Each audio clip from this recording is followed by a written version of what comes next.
satu orang Habib yang bodoh lebih mulia daripada 70 kiai orang Jawa. Itu kan ngomong gak benar itu. Habib walaupun zina, walaupun minum arak, pasti masuk surga. Ini. Walhasil mereka ini menganggap diri mereka super. Kiai-kiai Jawa yang bukan Habib di bawah mereka. Ini bertentangan dengan Quran dan bertentangan dengan Rasulullah sendiri. Kalau mengatakan saya benar kamu salah goblok, enggak gitu, enggak. Ini orang yang mengaku keturunannya ini, mulutnya kotor banget. Padahal ngakunya keturunannya Nabi Muhammad. Dunia tengah berubah. Berbagai tren neokolonialisasi bergerak dan berkembang secara masif dengan berbagai pola gerakannya. Virus ideologi radikal, intoleransi, ekstremisme dan terorisme telah berkembang menjadi senjata efektif untuk menghancurkan kedaulatan sebuah negara. Kalau di dunia Islam dimulai dari Arab Spring, Ar-Rabi' al-Arabi, dimulai dari Tunis, kemudian Mesir, Libya, sekarang masih Suriah, dan seterusnya. Insya Allah kalau kita, selama kita masih memperkuat ukhuwah di antara kita, insya Allah Arab Spring gak akan berpengaruh untuk kita semuanya. Kalau toh ada pengaruhnya sedikit. Dengan cara membelokkan narasi sejarah dan kebudayaan, serta melakukan berbagai adu domba, kelompok intoleran dan radikal terorisme terus berusaha merebut masa depan suatu bangsa. Dengan menggunakan diksi-diksi agama yang terdistorsi dan dipolitisasi, serta dengan mengorbankan sentimen atas nama agama. Ideologi radikal, intoleransi, ekstremisme dan terorisme bergerak merekrut dan menghegemoni para pengikutnya baik secara terbuka maupun secara tertutup. Sejak dulu ada, zaman Nabi pun ada, maka turunlah Al-Quran, ayat Al-Quran, wal murjifuna fil madinati lalugriyannaka bihim thumma la yujawirunaka fiha illa qalila. Muhammad, wal murjifuna fil madinah, orang-orang atau kelompok yang bikin gaduh di Madinah, usir Muhammad. Jangan berkesempatan hidup bersamamu di Madinah. Sekarang kita sedang menyaksikan radikal yang berada terjadi di Bangladesh. Sampai jelas di mata dunia, di depan mata dunia, konflik antara Islam dan Hindu di sana. Presidennya Nyai Hasinah lari terbirit-birit ke India. Sudah terlalu lama juga sih jadi presiden, bosan sudah. Juga kekerasan di Inggris yang selama ini harmonis, beberapa umat Islam menduduki jabatan penting. Pernah menjadi wali kota di London. Pernah ada dubes Inggris di Indonesia Muslim. Namanya siapa? Abdul Azim namanya. Dah. Periode 5 tahun yang lalu ya. Sekarang sedang bergejolak. Kekerasan terjadi di Inggris, terutama di London, antara umat Islam dan Muslim. Jelas pasti ada yang mengadu domba. Fenomena pembubaran Jamaah Islamiyah dan keberadaan teroris attack merupakan pertanda lahirnya babak baru penyebar luasan ideologi radikal, intoleransi, ekstremisme dan terorisme yang bergerak masif secara terselubung dan undercover. Menurunnya indeks potensi radikalisme bukan pertanda perang terhadap gerakan dan paham radikal terorisme berakhir. Kelompok intoleran dan radikal terorisme kini tengah menyusup, bergerak senyap, dan mengkonsolidasikan kekuatannya dengan strategi infiltrasi dan akuisisi di semua sektor kehidupan sosial, ekonomi, politik, kebudayaan, kesehatan, pendidikan, pertahanan, dan keamanan. Mereka tengah berusaha merebut dan mengambil alih kepemimpinan di semua sektor dan menguasai seluruh sumber daya yang ada di negeri kita ini. Kebanyakan mereka menyusup di perguruan tinggi umum, bukan agama, bukan. ITB, IPB, ITS, Undip, yang nanti alumninya akan menduduki kedudukan penting di Telkom, PLN, Pertamina. Mereka mengkaji buku namanya Ma'alim fit Thoriq yang ditulis oleh Said Qutb. Yang isinya semua yang datang dari luar Islam masuk golongan atau kategori jahiliyah.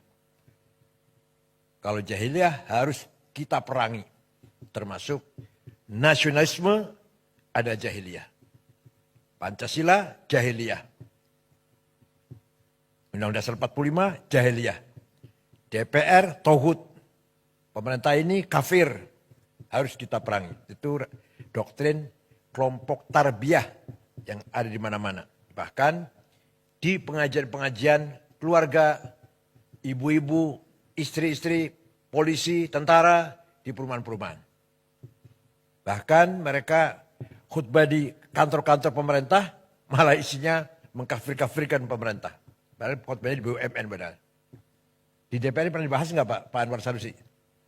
Pak Anwar Sanusi di DPR dibahas nggak? Nggak, pengamanan digital, keamanan cyber, dibahas nggak di DPR? Komisi berapa itu? Komisi berapa? 3. Dampak krisis global dan residu politik Pilpres 2024 harus segera dimitigasi dan disolusikan bersama. Sehingga persatuan kesatuan nasional dan masa depan bangsa tidak terkoyak. Benang kusut perbedaan pandangan dan pilihan politik harus diakhiri dan rasa persaudaraan sebagai sama warga bangsa harus segera dipulihkan kembali. Memang terus terang kita malu dengan pemimpin yang non-muslim kalau kita bicara agama ya. Kita dapati pemimpin muslim yang amburadul, yang kacau balau, semrawut. Betapa kita bangga atau kita acungi jempol. Kita hormati pemimpin yang non-muslim. Seorang Perdana Menteri Belanda, siapa namanya itu? Lupa namanya. 14 tahun jadi Perdana Menteri. Setelah serah terima jabatan, pulang pakai sepeda pancal. Gak ada pengawal, gak ada yang nganter, pakai sepeda pancal. Mantan Perdana Menteri Belanda. Baru saja serah terima jabatan dari kantor, pulang naik sepeda pancal. Beberapa pejabat yang saya tahu di Australia tanpa pengawal. Gubernur tanpa dikawal, saya pernah jumpa. Di kita yang beragama Islam, yang kaya dengan dalil ayat Quran dan hadis. 330 triliun, entah kemana itu. Itu saya jumpa dengan seorang jaksa, gak usah sebut namanya.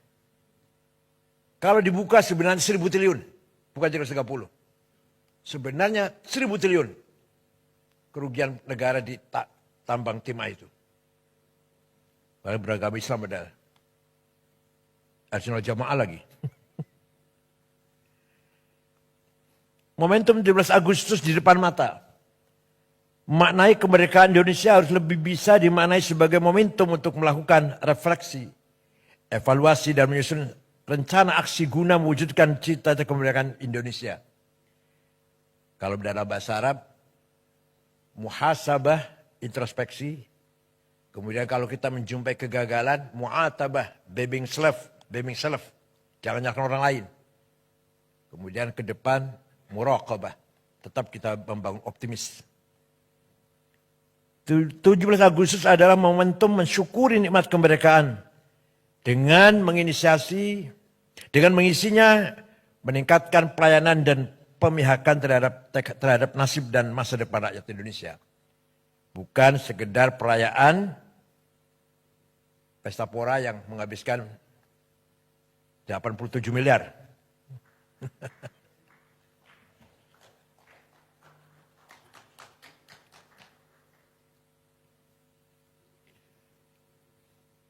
Demikian halnya peringatan kemerdekaan dengan pernak-perniknya seharusnya wajib menjaga harmoni keberagaman dan menjaga perbedaan keyakinan, bukan sebaliknya seolah menjadi ajang penyelarasan dengan tekanan tertentu untuk menanggalkan kewajiban agama. Di sini dibutuhkan kelompok yang betul-betul mengawal moral bangsa, baik dari ulama Islam maupun dari para agamawan, agama-agama yang lain. Al-Quran jelas sekali. Wala tasubbul ladzina yad'una min dunillah fayasubbul adwan bighairi ilm. Kadzalika zayyana likulli ummatin amalahum. Kamu jangan mencaci maki non-muslim. Jangan caci maki orang yang tidak menyembah Allah. Jelas sekali Quran itu. Karena masing-masing kelompok umat mempunyai kebanggaannya masing-masing. Tidak boleh kita saling mencaci maki. Harus kita hormati. Wala tasubbul ladzina yad'una min dunillah. Jangan menghina orang yang tidak menyembah Allah. Bapak-Ibu sekalian, kelompok intoleran dan kelompok radikal terorisme hingga kini masih seringkali memanfaatkan rumah-rumah ibadah, majelis-majelis taklim dan pusat-pusat kegiatan keagamaan di lingkungan pemerintahan, BUMN yang masih terlalu longgar untuk menjadi wahana persemaian ideologi dan penyebarluasan gagasan kekerasan dan anti moderasi agama. Karena di Jakarta itu sholat Jumat sangat banyak. Stok khotib kurang. Asal mulanya itu. Jadi khutbah khotib seadanya. Masjid banyak, kantor-kantor Jumatan. Masjid-masjid di masyarakat sangat banyak. Yang mampu khutbah kekurangan. Jadi stok khotib yang kurang. Akhirnya seadanya khotib. Asal bisa ngomong. Maka naiklah ke panggung-panggung khutbah Jumat. Orang-orang yang tidak layak, tidak pantas menyampaikan dakwah Islam dengan sebenarnya. Dalam khutbah mencaci maki, tidak sah itu khutbahnya. Kalau ukuran kitab Fathul Mu'in, Fathul Qarib, nggak sah. Nyebut nama aja nggak sah. Kalau khutbah mencaci maki orang, dia menyebut nama, sudah tidak sah itu. Kalau mau ceramah, kalau mau menyebut nama, di luar khutbah. Ceramah biasa. Kalau dalam khutbah, 2 khutbah itu mengganti 2 rakaat salat zuhur. Sangat suci, sangat sakral khutbah Jumat itu.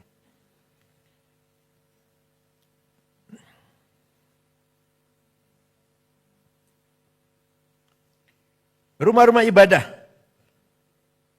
majelis taklim, dan pusat kegiatan keagamaan yang telah berhasil dikuasai oleh kelompok intoleran,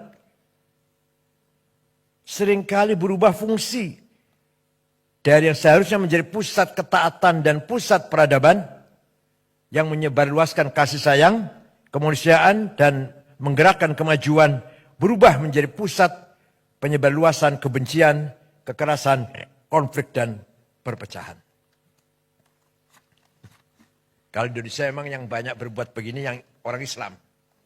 Kalau di negara yang mayoritasnya Katolik, orang Katolik. Kalau Indonesia kan mayoritas orang Islam, copetnya orang Islam, yang korupsi orang Islam. Kalau di Filipina ya orang Katolik. Kalau di India, ya orang Hindu. Kalau di Cina misalkan, ya Buddha. Kalau di Banyuwangi copetnya orang mana? Ada di Bali copetnya orang mana? Orang Banyuwangi sih Islam juga. Kalau di Amerika, Protestan Pak ya? Copetnya Protestan. Kalau di Indonesia mayoritas Islam, maka bajingannya juga orang Islam.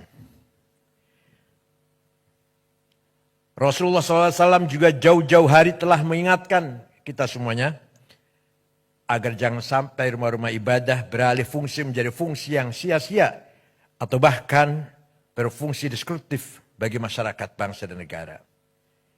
Ya'ti 'alan nas zamanun yahlifuna fi masajidihim wa laysa humumuhum illa dunya. Nanti dia akan datang, akan kita lihat ada sekelompok umat Islam rajin ke masjid, tapi sebenarnya tujuan mereka bukan agama. Urusan dunia, politik, harta atau lain-lain. Bukan untuk ibadah. Sudah ada hadisnya itu. Fala tujalisum. Jangan kamu pergauli mereka itu. Rawahu Al-Hakim. Jadi 15 abad yang lalu Nabi sudah memprediksi akan terjadi sekelompok orang rajin di masjid, tapi tujuannya bukan untuk ibadah. Virus ideologi radikal intoleransi yang bergerak masif secara terselubung dan undercover harus diberantas tuntas. Imunitas ideologi harus diperkuat, konsensus nasional, spirit kebinekaan, dan spirit cinta tanah air harus terus dijaga dan dikonsolidasikan. Di Mesir, Ikhwan Muslimun radikal mencoba kudeta terhadap Presiden Jamal Nasir tahun 65. Gagal, pemimpinnya digantung, Said Qutb, Ashmawi, Zaki Muhandis, Umar Tilimsani, Hussein Hudaybi, digantung di Medan Tahrir, Tahrir Square. Ikhwan dilarang, tapi muncul lebih radikal lagi. Jamaah Takfir wal Hijrah tahun 69. Dibentuk oleh seorang bernama Syukri Ahmad Mustafa yang mengkafirkan seluruh orang. Semua orang kafir, termasuk Grand Sheikh Al-Azhar. Itu yang membunuh Presiden Muhammad Anwar Sadat tahun 81, membunuh Menteri Wakaf Haji dan Wakaf Husain Al-Dhahabi, membunuh wartawan senior Yusuf Sibai. Kemudian Husni Mubarak memberangus mereka. Ternyata tidak habis, nggak bisa habis. Kebanyakan mereka sembunyi di gurun-gurun Sinai, antara lain namanya Ayman Al-Zawahiri. Kemudian pergi ke Afghanistan, jumpa dengan Usama bin Laden dari Saudi, bergabung jadi satu mendirikan Al-Qaeda. Dari Mesir namanya Ayman Al-Zawahiri. Kalau ISIS didirikan oleh seorang remaja umur 22 tahun, dari Jordan namanya Mus'ab Zarqawi. Yang jelas 1000% made in Tel Aviv. Kalau ISIS. Kalau Al-Qaeda enggak, bukan made in Tel Aviv. Al-Qaeda made in Afghanistan. Kalau ISIS, Mus'ab Zarqawi memang domisili di Tel Aviv, anak Jordan. Kemudian terbunuh, diteruskan oleh Abu Bakar Al-Baghdadi. Yang nama aslinya Awad bin Ibrahim Al-Badri. Sudah terbunuh juga sudah. Rasulullah juga bersabda pula, "Sakhruju min did hadzal rajul qaumun yatluna al-Qur'an wa la yajawizu halaqi ma hum syara khalqa wal khaliqah." Akan muncul dari umatku orang yang membaca Quran tapi tidak melewati tenggorokannya, artinya tidak paham. Letterlek, hitam putih. Mereka adalah syarul khalqi, sejelek-jelek manusia, wal khaliqah, bahkan lebih jelek daripada binatang. Lastu minhum wa laysu minna. Saya tidak termasuk mereka, tidak termasuk golonganku. Rawahu Muslim. Melalui momentum izinkan LPI dan LPOK mengajak semua pihak dan mengundang semua tim pemerintahan yang baru untuk bersama-sama menyusun roadmap pembangunan Indonesia yang melibatkan seluruh stakeholder bangsa dan membangun konsensus nasional untuk masa depan Indonesia yang lebih baik. Agar ke depan blubuk pembangunan bukan hanya menjadi domain penyelenggara negara, tapi menjadi domain semua pihak untuk kemajuan bersama. LPOI, LPOK siap menjadi konsolidator diplomasi dunia Islam di kancah internasional, sekaligus menjadi orkestrator harmoni pembangunan nasional untuk kebaikan bersama. Akhirnya soliditas dan sinergitas seluruh stakeholder bangsa, state, private sector, pers, akademi, dan civil society untuk memajukan kehidupan kebangsaan Indonesia harus terus disegerakan agar melahirkan irama indah dan gerakan yang harmonis bagi masa depan Indonesia yang lebih baik. Itulah yang dinamakan Madinah. Nabi Muhammad tidak pernah mendeklarkan negara agama, negara Islam, enggak pernah. Tidak pernah mendeklarkan negara Arab, negara Madinah yang di dalamnya Muslim dan non-Muslim, Arab dan non-Arab. Yang Islam pendatang dan pribumi. Diberlakukan sama hak dan kewajibannya. Maka negara yang dibangun Nabi Muhammad adalah Madinah, bukan negara Islam, bukan negara Arab. Seperti Indonesia. Indonesia bukan negara agama dan bukan negara suku. Indonesia yang terdapat 6 agama itu yang resmi. Yang tercatat Pak Catur. Yang tercatat masih banyak lagi. Agama kita ini. Indonesia bukan negara agama dan bukan negara suku. Indonesia yang terdapat 6 agama itu yang resmi.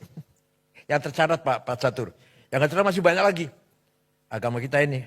Darmo Gandul, Gotoloco, Sambelun, Subud, Parpalin, Kaharingan, Kapitayan, Karuhunan, Sunda Wiwitan, Pedayakan. Waduh masih banyak lagi agama, ada 200 barangkali Pak ini. Nyun Sewu, Jogja kata ya.